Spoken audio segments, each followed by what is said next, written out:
In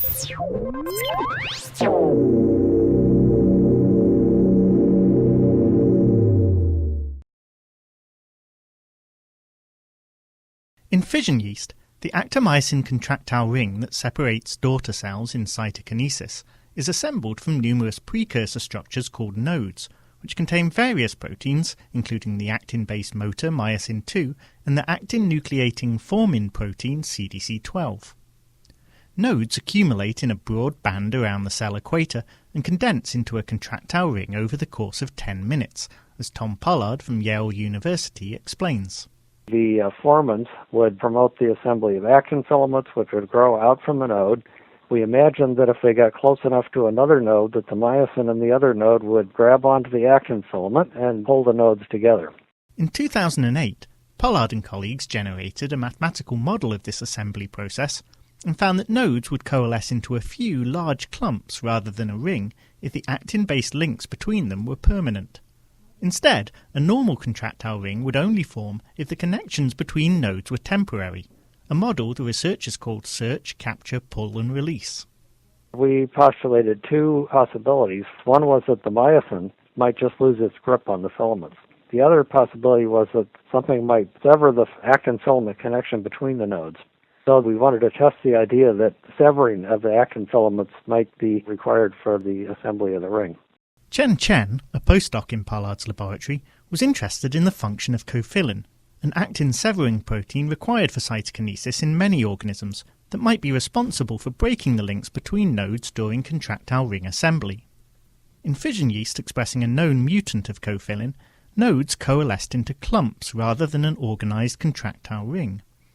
But this mutant cofilin protein was unstable, preventing Chen and Pollard from correlating its phenotype to any specific biochemical activity. The researchers therefore generated several new cofilin mutants.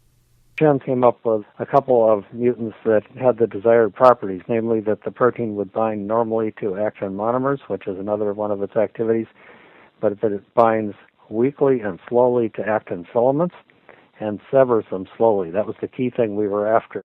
Yeast expressing these new severing-deficient cofilin mutants in place of the wild-type protein had clear defects in contractile ring formation, as predicted by mathematical models of the search, capture, pull and release assembly process. What happens is if you make mutation in cofilin, actin filament growing from the nodes will grow too long. So they will actually not only pull nodes around them together, actually they pull a whole bunch of them together, which make the whole process more prone to failure. So that instead of seeing a continuous contract ring, you see like one or two nodes become predominant. They form a big clump inside the ring in the middle of the cell. So cofilin serves as kind of like counterbalance to the role of forming myosin 2 in this process. The videos of these cells, depending on these poorly severing cofilins, exactly recapitulated what had been seen in the computer simulation. So this is a wonderful case where, and it's rare in biology, where the theory had gotten ahead of the experiments. However, most cofilin mutant cells eventually assemble a complete contractile ring.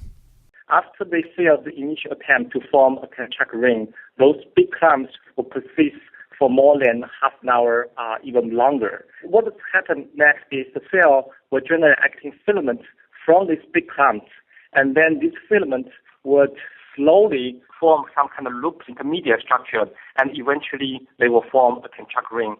The actin bundles that emerge from clump nodes contain many node proteins like myosin 2 and CDC12, and they slowly join together to form a contractile ring. This backup mechanism of ring assembly required the actin cross-linking protein alpha-actinin, as yeast lacking both functional cofilin and alpha-actinin frequently failed to form a complete contractile ring. Though this alternate pathway proceeds more slowly than the wild-type mechanism, the resulting contractile ring functions fairly normally in cytokinesis.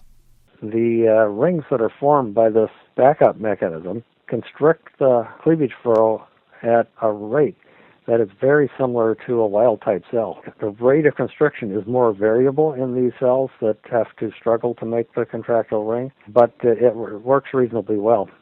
This is somewhat surprising, as a contractile ring disassembles during constriction, a process one might expect to involve cofilin-mediated actin-severing. Nevertheless, cofilin is required for the normal, efficient pathway of contractile ring assembly, by breaking the connections between nodes and allowing their assembly into an anatomically correct contractile ring via the cyclic process of search, capture, pull and release. Cells have a backup mechanism to compensate for defects in this pathway, and, intriguingly, they can delay cytokinesis while this slower, alpha-actin-independent pathway completes contractile ring assembly. There must be some kind of a sensor in the cell for the completion of the contractile ring. This must be some sort of physical sensor because these cells that are struggling to make contractile rings have these bundles of actin and myosin filaments, and the cell does not continue with the cell cycle as long as these filaments are not in a complete ring. But once that happens, within minutes they start to constrict. So that will be a really interesting question to investigate in the future. The second question we want to address in the future is to see, in addition to actinin, what other molecules also contribute to the backup mechanism which assemble the contractile ring after initial failure in cofilin mutant cells. In the meantime, you can learn more about the contribution of cofilin to contractile ring assembly in the paper by Chen and Pollard, published in the October 31st, 2011 issue of the Journal of Cell Biology.